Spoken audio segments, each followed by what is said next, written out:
یعنی motivational speaker آپ کو کہتا ہے کہ میں آپ کو سمجھانے کا، قائل کرنے کا، ایک نشست پہ بیٹھنے کا 5,000 روپیہ لوں گا، اور ہمارے اسٹوڈنٹ وہ 5,000 روپیہ دے کے اس کے پاس بیٹھتے ہیں تاکہ تھوڑا موٹیویٹ کر دے، لیکن اتنی کتابیں لے کے عالم جمعے والے دن بیٹھا ہے، اتنی کتابیں لے کے، اور وہ کہہ رہا ہے تم سے کوئی مطالبہ نہیں، صرف ذرا جلدی آ جاؤ۔ مسجد میں پنکھے چلا دیے ہیں، آسانی پیدا کر دی ہے، وضو کا انتظام کر دیا ہے، چونکہ میں آپ کو ذمہ داری سے کہتا ہوں کہ کچھ چیزوں کے لیے بندے کا دل اگر اس طرح کھل جائے نا جس طرح ہونا چاہیے۔ میرے اسا فرمایا کرتے تھے خیرات لینی ہو تو صرف پیالہ تو سیدھا کر لے بندہ، اگر پیالہ ہی سیدھا نہیں ہے، ہمارا وہ مزاج نہیں، معذرت کے ساتھ مذہب کے معاملات میں بات سننے کا، پڑھنے کا، غور کرنے کا، اگر وہ مزاج ہو ایک منٹ کے لیے کہیں اور نہ جانا پڑے، کائنات کی ہر نعمت ہمیں دروازہ رسول سے ملے۔ لیکن وہ والہانہ پن، جب میں پڑھتا تھا، اب تو مجھے نہیں پتا، کافی دنوں سے میں نے معلومات نہیں کی، جب میں نے میٹرک کیا تھا تو رزلٹ 31 مارچ کو آتا تھا، تو جو بھی کسی دا آیا 31 مارچ میں، ہاں نہ نہیں کرتے تسی، 31 مارچ کو میٹرک کا رزلٹ آتا تھا، تو جنہوں نے پیپر دیے ہوتے تھے وہ 1 مارچ سے نماز بھی شروع کر لیتے تھے، اور ان کے ابا جی بھی شروع کر لیتے تھے کیونکہ پیپر دیے ہوتے تھے نا۔ تو والد کو جس دن پتہ چلتا تھا نا کہ تیرا بیٹا میٹرک کر گیا ہے، تو جس رشتہ دار کو اس نے کبھی فون نہیں نہ کرنا ہوتا تھا، وہ خوش اتنا ہوتا تھا، ابا اتنا خوش ہوتا تھا کہ وہ فون کر کے کہتا پاجی مبارک ہوئے تہاڈا بھتیجا 10 پاس کر گیا ہے۔ یہ خوشی تھی، خوشی سنبھالی، بعض اوقات جب صحیح معنوں میں خوشی ہو تو پھر وہ سنبھالی، صدقے جاواں واری جاواں یہ اماں ہی کہتی ہے، اور سجدہ بھی اسی کو ہی ہے، لیکن کبھی پتر کا قد باپ کے برابر ہو جائے تو بات ابے سے بھی سنبھالی کوئی نہیں جاتی۔ وہ کہتا ہے اب مجھے خیر ہے میرا بیٹا، وہ الگ بات ہے، بیٹا شادی کے 6 ماہ بعد کہ میں نے علیحدہ ہونا ہے، وہ معاملہ الگ ہے، لیکن باپ بڑا راضی ہوتا ہے کہ قد برابر ہو گیا، پڑھ گیا، قابل ہو گیا۔ صحیح کہہ رہا ہوں، یہ والہانہ پن ہوتا ہے، والہانہ پن رشتوں میں ہوتا ہے، رشتوں کی حساسیت بتاتا ہے، نہ سمجھ آئے تو پھر حضرت انس بن مالک رضی اللہ تعالیٰ عنہ فرماتے ہیں مجھے وہ دن نہیں بھولتا جس دن اللہ کے رسول مکے سے ہجرت کر کے مدینہ طیبہ آئے تھے، کوئی حضور کی اونٹنی کے آگے، کوئی پیچھے، کوئی دائیں، کوئی بائیں، کوئی یا محمدہ یا رسول اللہ کا نعرہ لگاتا تھا۔ بنو نجار بڑا قبیلہ تھا، بڑا، وہ قبیلوں میں اعزاز رکھتا تھا، ان کی بچیاں دف لے کے بیٹھ گئیں، خوشی سنبھالی نہیں جا رہی، وہ ننھی بچیاں جو بیٹھ کر وہاں دف بجاتی تھیں، رسول پاک کی جانب اشارے کر کے گاتی تھیں اور کہتی تھی ہمیں معمولی نہ سمجھنا، ہم ہیں بچیاں نجار کے عالی گھرانے کی، ہمیں خوشی ہے آمنہ کے لال کے تشریف لانے کی۔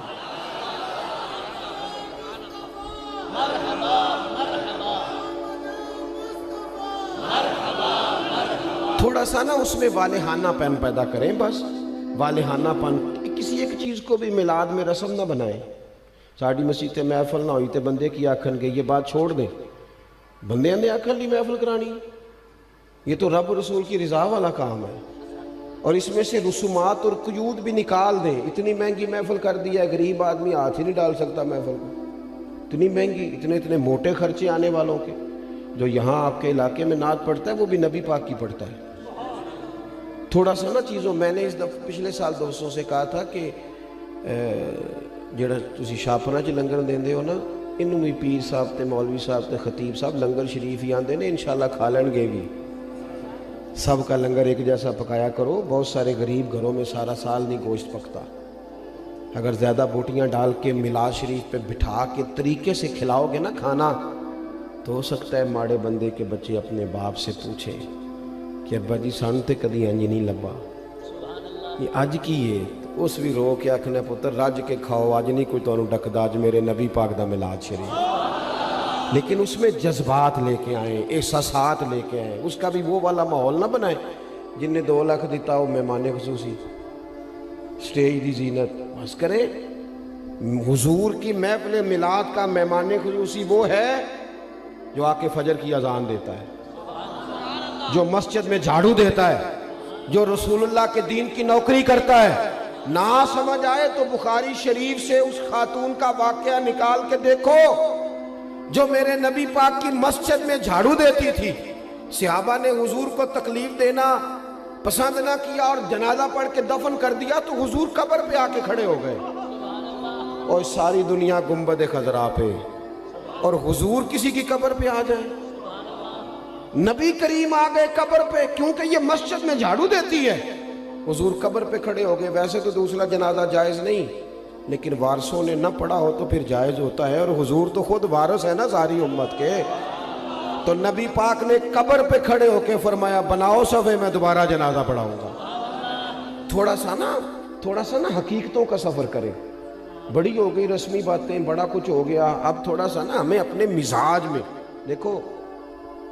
حضور نے کہا تھا کسی صحابی سے کہ میرے ناک سے یا میرے منہ سے بلغم نکلے تو چہرے پہ مال لینا۔ ادب اور محبت اور والہانہ پن ہو تو انداز بھی آ ہی جاتے ہیں،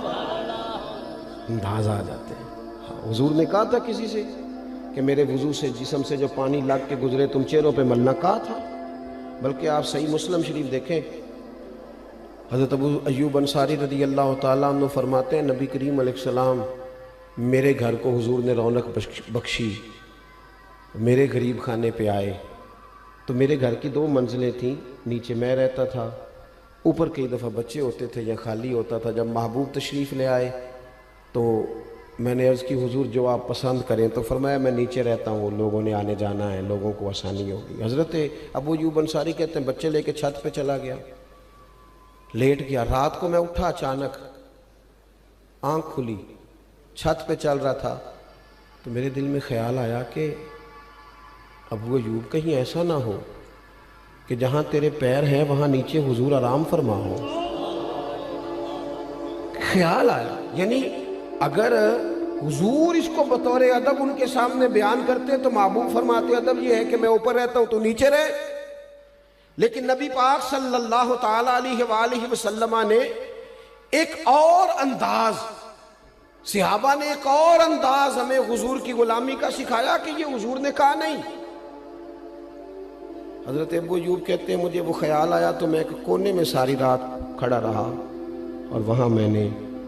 ساری رات بیٹھ کے گزار دی۔ صبح آ کے عرض کی یا رسول اللہ میرے بس کی بات نہیں ہے چھت پہ رہنا، جہاں نیچے آپ تشریف فرما ہو۔ محبوب نے یوں نظر اٹھا کے چہرہ دیکھا اور ان کی قلبی کیفیت اور ان کے باڈی لینگویج اور ان کا انداز کا اخلاص، فرمایا ٹھیک ہے تو بچے لے کے نیچے آ جا اور میں اوپر چلا جاتا ہوں۔ یہ صحابہ نے نا ہمیں حضور کے ساتھ والہانہ پن، ایک تو محبت کا والہانہ پن، ادب کا والہانہ پن، اور تیسری بات، اور اسی کے قریب جا کے میں نے بات سمیٹ دینی ہے، وہ نبی پاک کا حکم ماننے میں والہانہ پن رکھتے تھے۔ آج کل کسی دوست سے کہیں نا نماز پڑھو، وہ کہنا تسی دعا کرو میرے لیے، میں نماز پڑھا کراں، تو میں کہنا بینک تنخواہ آ جائے کدی نہیں کسی دعا کرائی کہ دعا کر دیو میرا تنخواہ لین جان نو دل نہیں کرتا پیا، کرائی کبھی یہ ہنسنے کی باتیں نہیں ہے، اللہ معاف کرے۔ مسجد میں کیوں ہنسنا ہے جی ہم نے؟ او بھائی کبھی دعا کرائی ہے کہ فلانے بندے سے پیسے لینے ہیں، وہ کہہ رہا ہے کہ پیسے لے جا کہ میرا جانے کو دل نہیں کر، کرائی ہے دعا کبھی؟ بولو نا، دل کرتا جانے کو، مسجد آنے کو کیوں نہیں کرتا؟ عجیب بات ہے نا کہ میری جی سویرے آنکھ نہیں کھلتی، میں دیکھتا ہوں نا جس کی صبح 4 بجے باہر کی فلائٹ ہو اس کی آنکھ کھلتی ہے کہ نہیں کھلتی؟ کس طرح کا مذاق ہم کرتے ہیں اپنے آپ کے ساتھ، اور ہر آدمی کا حکم مقدم ہے میرے تیرے لیے، اور جو نبی پاک نے حکم دیا ہے میں کسی غیر سے جا کے کہوں کہ چہرے پہ داڑھی رکھ، نبی پاک کی سنت ہے نا، تو حضور کے غلام سے کہنا ہے نا، اور حضور کا غلام کہہ رہا ہے میں ابھی نیک نہیں، میں کیسے رکھ لوں؟ یہ کس حدیث میں لکھا ہے کہ جو پورا نیک ہو وہ داڑھی رکھے گا؟ حلال حرام کے مسئلوں میں جو امت آج تک احتیاط نہ کرے، ہم پاک رسول کے ماننے والے ہیں۔ نبی پاک نے اپنے مقدس قدموں کی برکت سے اس امت کو پاکیزگی عطا فرمائی ہے، کیسے لقمہ حرام ہمارے منہ میں جا سکتا ہے؟ کس طرح بھلا؟ طبیعت کیسے گوارا کرتی ہے؟ مجھے بتاؤ نا، آپ سے سوال پوچھتا ہوں، آپ کی توجہ ہے میری بات پر؟ گوشت پکا ہوا ہو نا بڑا بہترین بکرے کا، اور مسالہ بھی مرضی کا ہو، بندہ 2-3 لقمے کھا لے اور مزہ بڑا آیا، تو پھر ایک بندے نے کہہ دیا کہ یہ نا صدقے کا ہے، آپ کے منہ میں اس کا ذائقہ بدل جاتا ہے۔ صحیح کہہ رہا ہوں؟ جس طرح آپ کے منہ میں، اور اگر کسی نے کہہ دیا یہ تو مردار ہے، ذبح ہی نہیں کیا گیا تھا، تو ہو سکتا ہے الٹی بھی آ جائے، کہہ کر دے کہ یار یہ ٹھیک نہیں۔ تو میرے بھائی، جس طرح اس پر کہہ آتی ہے نا ایک لقمے پر کہ یہ حرام ہے، اس طرح تیرے پاس جب 50 لاکھ حرام کا ہے، اس پر بھی کہہ آنی چاہیے، اس پر بھی تجھے الٹی آئے، تجھے گھن آئے۔ حضور نے اس طرح تزکیہ کیا، یتلو علیکم آیاتنا ویزکیکم، اس طرح تزکیہ کیا تھا کہ ان کے قریب کوئی شے ناجائز آ سکتی نہیں، سوال ہی پیدا نہیں ہوتا تھا، ذہن سازی ہو گئی تھی۔ آج، اور پھر آپ کو ایک بات اور عرض کروں، نبی کریم صلی اللہ تعالیٰ علیہ وسلم نے چاند کے 2 ٹکڑے کیے، ڈوبا ہوا سورج موڑا،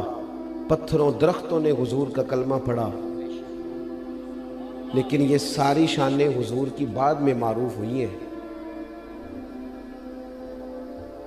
نبی پاک کی جو بات سب سے پہلے لوگوں کے پاس آئی تھی وہ تو صادق اور امین ہونا ہے۔ ہاں، میٹھا کھانا بھی سنت ہے، لیکن سچ بولنا سب سے بڑی سنت ہے۔ مسواک کرنا بھی سنت ہے، لیکن دل صاف رکھنا سب سے بڑی سنت ہے۔ تو یہ کیا بات ہوئی، چند ظاہری چیزوں پر تو عمل ہو جائے اور اسی کو پورا دین سمجھ لیا جائے، لیکن جو نبی پاک علیہ الصلوۃ والسلام نے معرفت کا نور اور روشنی دی ہے اس پر توجہ نہیں، اور بات ماننے میں بہانے، ہیلے بہانے۔ میں نے دیکھا ہے سیانے بیانے بندے اور مسجد کے حجرے میں میٹنگ ہو رہی ہے، اور انہوں نے کئی مولویوں کی پگڑیاں بھی کھول دی ہیں کہ فلانا کوئی کام نہیں کرتا، فلانا پیر غلط ہے، ان کو ساری تبصرے آتے ہیں۔ نماز کا ٹائم آتا ہے تو ان میں سے بہت سارے لوگوں کو کام یاد آ جاتا ہے، کئی کہتے ہیں میں نے وہاں جا کے پڑھنی ہے۔ یہ کیا صرف لفظوں کا ہیر پھیر ہے؟ صرف ہم نے وہ، میں جاتا ہوں نا، اب تو خیر مشکل ہو گیا ہے زیادہ جانا، ادارے کی مصروفیت بڑھتی جا رہی ہے دن بدن، لیکن میں دیکھتا ہوں کہ 21ویں محفل ہے جی ہماری،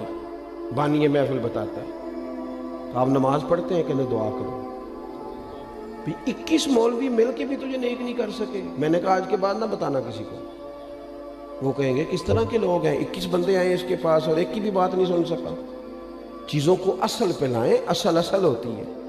اور بنیادیں ٹھیک نہ ہوں تو پھر آپ عمارتیں کھڑی کریں، کیسے کھڑی ہوں گی؟ جن کو محبوب کی ملاقات کا شوق ہو نا،